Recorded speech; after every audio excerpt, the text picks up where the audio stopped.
student at Michigan Tech, and I want to tell you a little bit about how we got 100 students, faculty members, and staff to come out on a Friday night for 2 hours to co-design a space with us. So if you want to hit the go, there we go. So this is the bowling alley that is in the basement of our student union building at Michigan Tech.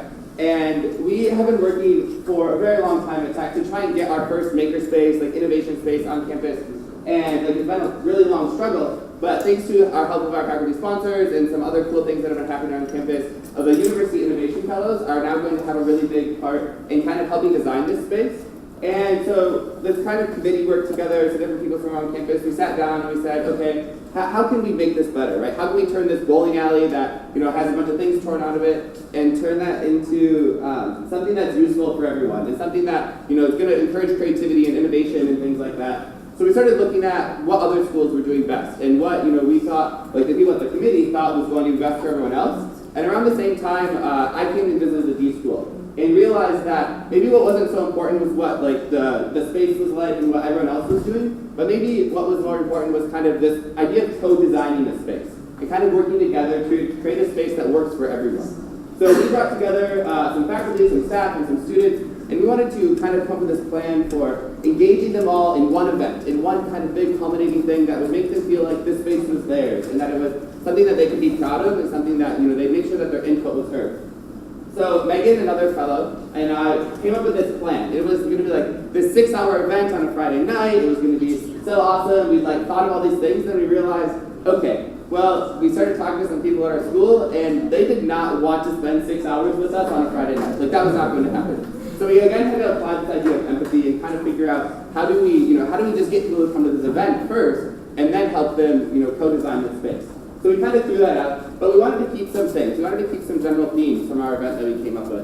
And one of them was this idea of it has to be fun, right? We're creating this space, and in creating this space, we want to kind of embed some cultural things in there. We want people to not be afraid to suggest new ideas or, be afraid to do something that maybe is a little outside of the box. So we encouraged a lot of crazy ideas and creativity. And then we also really wanted them to feel like this space was theirs and that they had ownership of it. Leticia mentioned it kind of in the book. They go over how important it is that that space feels like yours. And so we wanted to invite everyone. And we didn't want to just encourage people who already knew what a makerspace was or just the engineers. So we did something with Legos, right? Everyone kind of has an understanding of Legos. You don't have to be like an engineer to understand how to do that. And we did a couple other posters, but it didn't say, come design a makerspace. It said, if you could build anything you wanted, what would you build? So it was very generic and broad, so we encouraged everyone to come. And also, we kind of had to pick a few other people we wanted to show up very specifically. So we walked into the president of the university's office and said, can you be here? No, I'm on a flight somewhere else, I won't. But we got other people there that would be like deans and some other staff members, and we brought them all on one level for 2 hours.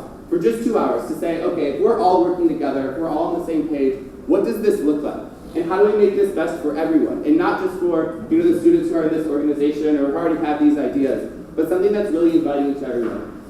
And so we did this by doing similar to what you did yesterday at Google, kind of condensed down, doing some brainstorming and some ideating, and then actually having people do some prototyping. And so we had all these drawings and actually like little models of the space. And then they got to pitch their ideas at the end and show off a little bit of this group of 6 people who maybe had never met before that Friday night. They got to show off what they thought would be best for the Michigan Tech community and what would really encourage these ideas that we wanted to embed in this space.